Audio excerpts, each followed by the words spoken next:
சுட்ட கத்திரிக்காய் வச்சு ஒரு டிஷ் பார்த்துடலாமா? இதுக்கு நான் கேஸ் ஸ்டவ் ஆன் பண்ணிவிட்டு அதுக்கப்புறம் ஒரு 3 கத்திரிக்காய் வயலட் கலர் கத்திரிக்காய் எடுத்துருக்கிறேன், நல்லா பெரிய கத்திரிக்காவாக. இந்த 3 கத்திரிக்காவை நல்லா சுட்டு எடுத்துக்க போகிறேன். அது எந்த மாதிரி கலரில் மாறணும் அப்படின்னா நல்ல அந்த தோல் நல்லா கருகி வரணும்.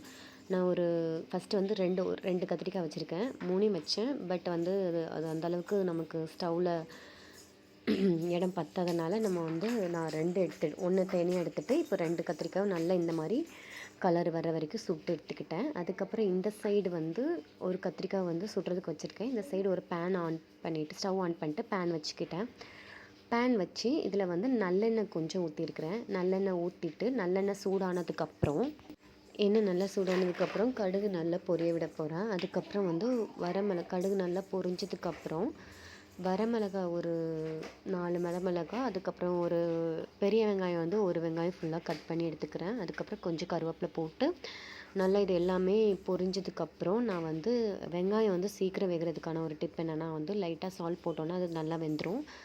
ஸோ அது நல்லா வெந்ததுக்கப்புறம் வெங்காயமும் நல்லா வெந்ததுக்கப்புறம் நம்ம சுட்டு வச்சுருந்த அந்த கத்திரிக்காய் இருக்குல்ல, இந்த கத்திரிக்காவை நான் அதோட தோலை நல்லா எடுத்துட்டு அதை நல்லா ஸ்மாஷ் பண்ணி வச்சுக்கிறேன். தோலை அந்த கருகின அந்த தோலெல்லாம் நீக்கிட்டு இந்த மாதிரி நல்லா ஸ்மாஷ் பண்ணி வச்சு இதை நான் இந்த வெங்காயம் இது கூட நான் சேர்த்துக்க போகிறேன். இதை நல்ல கைட்டு பிசைஞ்சு எடுத்துக்கலாம். எடுத்துட்டு அதுக்கப்புறம் நம்ம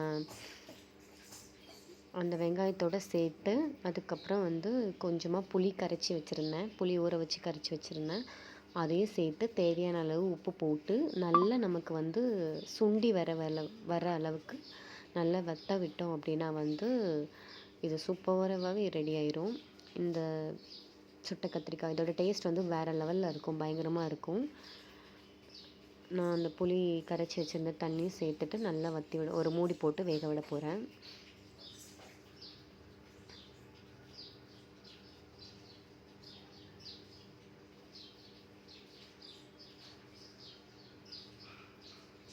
லைட்டாக மஞ்சப்பொடி சேர்த்துக்கிறேன். மஞ்சப்பொடி மட்டும்தான் சேர்க்குறேன், வேறு எந்த பவுடர் எதுவுமே சேர்க்கலை. அதுக்கப்புறம் ஒரு மூடி போட்டு நல்லா வேக விட போகிறேன். இது நல்லா ஒரு 10 to 15 minutes வரைக்கும் நல்லா இந்த மூடி போட்டு வேக வைக்க போகிறேன்.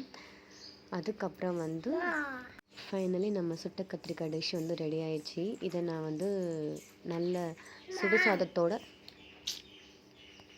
சாதத்தோட இந்த கத்திரிக்காய் வச்சு நம்ம வச்சு சாப்பிடும் போது இதோட டேஸ்ட் வேறு லெவலில் பயங்கரமாக இருந்தது. தேங்க்யூ ஃபார் வாட்சிங். சப்ஸ்கிரைப் விஒய்லாக்ஸ் ஃபார் மோர் அப்டேட்ஸ்.